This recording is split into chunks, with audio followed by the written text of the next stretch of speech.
यस्मात् शिवादन्यथा दैवतं नाभिजाने।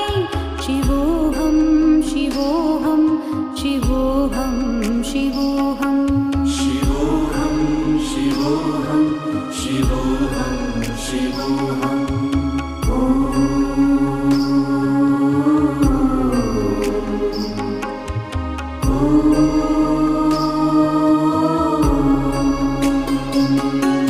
यतो जायतेदं प्रपञ्चं विचित्रं स्थितिं